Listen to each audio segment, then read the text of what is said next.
Good morning, everyone. It is 7 o'clock here in Canyonland, USA. Hello, I am Jess. And I am Jess.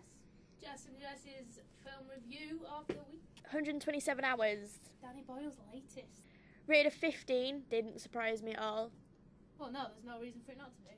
94 minutes, 6 nominations. It's about a guy called Aaron Ralston. It's a true story. True story. Really?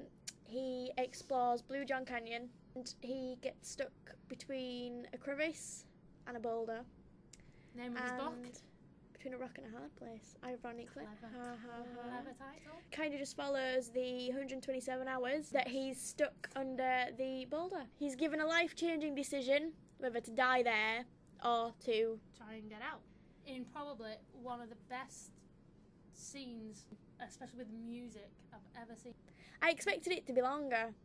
I thought I was going to go in and be sat for 2.5 hours. Yeah, I thought it was going to be a good 180, 195 minutes. Because it's so much. That's the thing about this, though. It's one of those... It's about something very long, yet his directing and editing and just way with film has enabled him to cut it down without leaving anything crucial out. He's been able to find the things you need to know. Yeah, because it is one of those films where every scene is important. Yeah, you do. You are engaged in the film. Yeah, definitely. Okay, so James Franco stars. And is hosting the Oscars. Oh, he is. Not going to dwell too much on it, but it is, I think, a very important point. With Anne Hathaway. Not a good team. I'm a bit wary, but I live in hope that it'll be... I mean, you're matching somebody who's naturally funny with somebody who, you know, overacts at the best of times. But James Franco is up for Best Actor.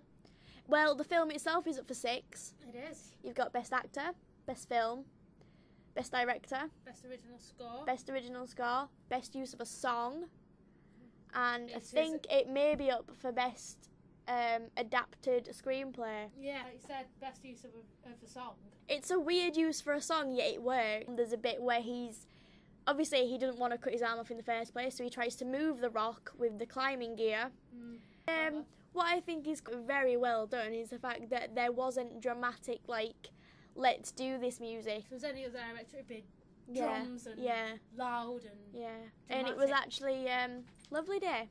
That was in my head for about a week after I saw that. Again, with the opening sequence, the flashing images.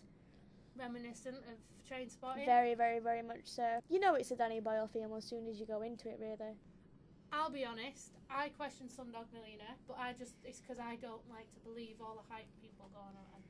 Yeah. Well, that's the thing, 127 Hours had no hype. We didn't hear anything about it till pretty much release date.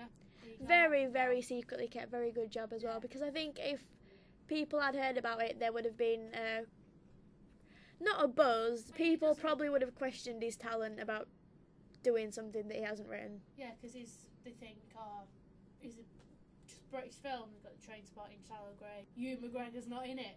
I know. Which people might have thought, oh, shocking. Thing is, what surprised me is how much Aaron Ralston looks like James Franco. It was and I think casting was amazing.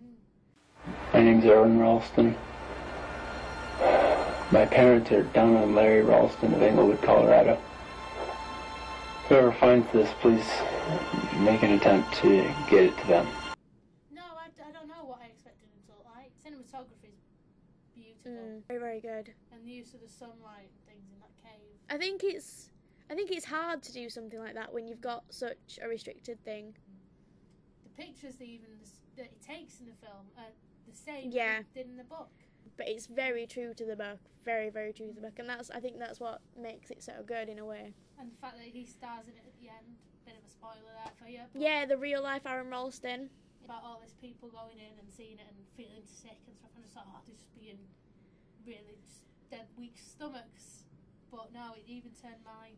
It's a very good piece of cinema. Probably if you watched it with your fingers in your ears, you'd be fine.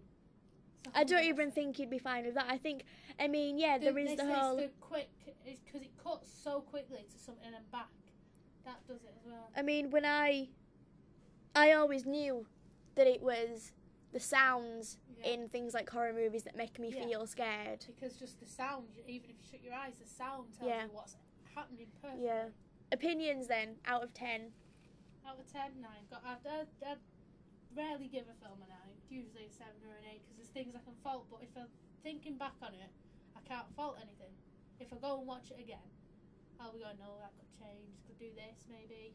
I'd give it a 9, but the only thing I'm going to say is, and I never say this about a film, but it could have been longer. Like you empathise with him anyway. Oh, yeah, to have definitely. that background and you feel even closer. So Independent gave it 3 stars. yeah, but We don't really care what they think. Empire gave it 4. With 6 Oscar nominations, he's obviously doing something right that the Academy appreciate. I mean, it'll be interesting to see what everything gets, really, because I'm it's hoping been for quite a bit of a shock. disappointing list. Yeah. The same 6 films for the same awards. But to say that Danny Boyle's managed to literally get nearly a nomination in everything is very, very good film work. I mean, I don't think I've ever seen a film to get film director and then music and writing in the same thing. But yeah, a very, very good film, a definite must see.